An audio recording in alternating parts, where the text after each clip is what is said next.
We heard tonight the verse where Allah subhanahu wa ta'ala said, Ya Yahya, khudh al-kitaba biquwwah. O Yahya, take the book with strength, with determination.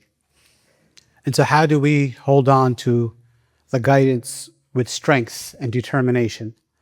Allah subhanahu wa ta'ala tells us how to do so very early on in the beginning of the Quran. Allah subhanahu wa ta'ala says, ذَلِكَ الْكِتَابُ لَا رَيْبَ فِي هُدًى لِلْمُتَّقِينَ الَّذِينَ يُؤْمِنُونَ بِالْغَيْبِ. That is the book, there is no doubt in it. It is a guidance for the righteous. The first description of the righteous, those who believe in the unseen. Our approach to the guidance is to believe in the unseen, and when we believe in the unseen, we understand there's a lot that we cannot see. There's a lot that we don't know, and that humbles us. With this humility, if we approach the Quran, with this humility, we're able to hold on to the book with determination and strength. Then after some verses, Allah subhanahu tells us 3 mistakes that if we commit them, we will violate this humble mindset to the Quran, which will not enable us to hold on to the book with strength and determination. The first, Allah subhanahu mentions, and is all mentioned in one page in the Quran. He says to the angels, Inni ja'ilun fil ardi khalifa. I'm going to make successive authority on the earth. The angels question Allah subhanahu. أَتَجْعَلُ فِيهَا مَنْ يُفْسِدُ فِيهَا وَيَسْفِكُ الدِّمَاءِ. Are you going to put on the earth people who will cause corruption? People who will shed blood? In other words, they're saying, how's this going to work? You want mankind to worship you, but they're going to shed blood, they're going to cause corruption. How is this going to work? Allah subhanahu answers them by doing an exercise. He brings Adam and teaches him the names of creation. Then he goes to the angels and tells the angels, inform you of the names of this creation. Immediately the angels realize, they say, Subhanaka la ilma lana illa ma 'allamtana. We have no knowledge except for what you have taught us. Then he turns to Adam alayhi salam and says to Adam, tell them of these names. And Adam's able to tell the name of every single creation that Allah taught him. And then Allah subhanahu wa ta'ala says, Alam aqul lakum inni a'lamu. Allah then says, did I not say to you, speaking to the angels, that I am the most knowledgeable?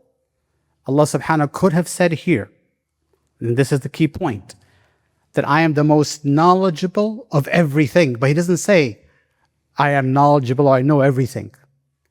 He says, أَلَمْ أَقُلْ لَكُمْ إِنِّي أَعْلَمُ غَيْبَ السَّمَوَاتِ وَالْأَرْضِ. Did I not say to you that I am the most knowledgeable in regards to the unseen of the universe, in regards to the unseen of the heavens and the earth?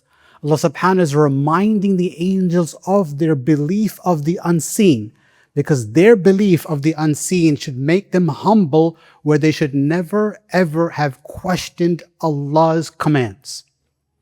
The angels question Allah's commands, meaning saying, how's this going to work? You're creating mankind to worship you, but they're going to shed blood and they're going to cause corruption. How is this going to work? But this exercise showed that man has the ability to learn. And with this capability to learn, even if it takes centuries, through the bloodshed, through corruption, this process of iteration will culminate where the whole world will become Muslim and Islam will enter every house where they will be worshipping Allah subhanahu. So the first mindset mistake is to look at Islam, to look at the commands of Allah and say, it's not going to work today. How is this going to work? This was revealed over 1400 years ago. How can we live a life without riba today? How can we live a life without taking mortgages, interest-based transactions? How can we do that? That's the first mindset mistake. The second mindset mistake Allah subhanahu mentioned right after that. He told the angels and Iblis to make sujood, to prostrate. Iblis refused. Aba wastakbara. And in other verses Allah went into more detail. Now the angels questioned Allah, but Iblis took it further. He challenged Allah. He said, Ana khayrun min. You're asking me to make sujood to Adam, but I'm better than him. You created me out of fire and you created him out of clay. This is not fair. This is not just. I should be the one who's been given the earth. And the angels had something similar. They said, نَحْنُ نُصَبِّحُ بِحَمْدِكَ وَنُقَدِّسُ لَكَ. The angel said, we are worshiping you.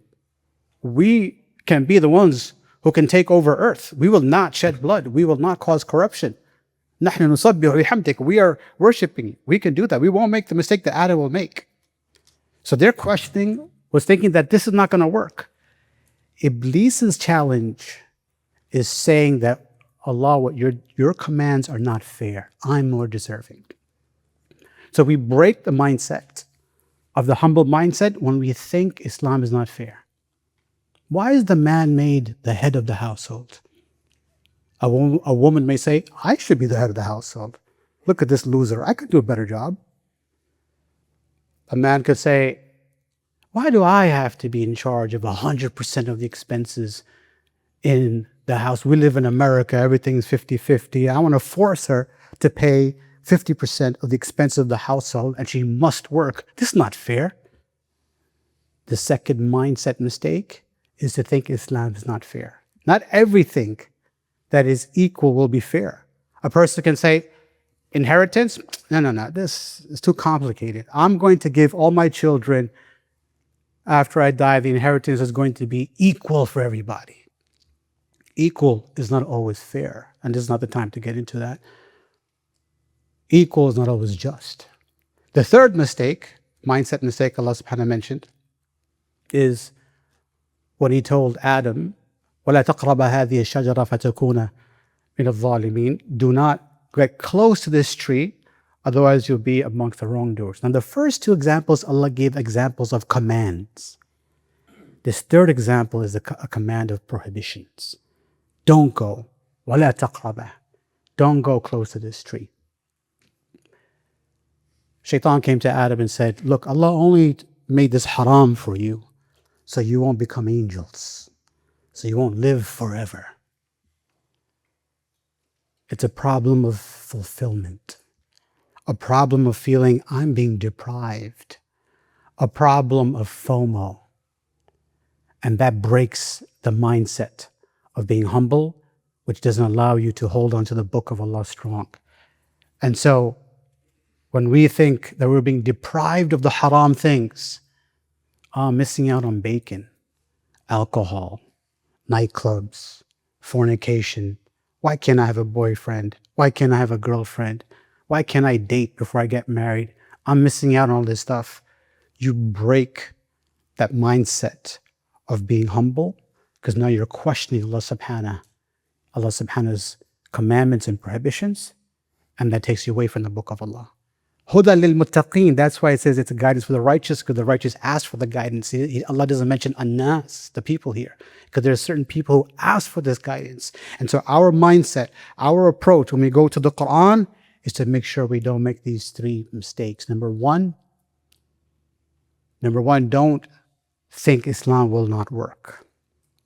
Number two, don't think that Islam is not fair. And number three, don't think you're missing out on anything. There's no FOMO with Islam. So if you believe Islam works, if you believe Islam is fair, and you believe you're not being deprived of anything, you will do every single commandment and you will stay away from every single prohibition.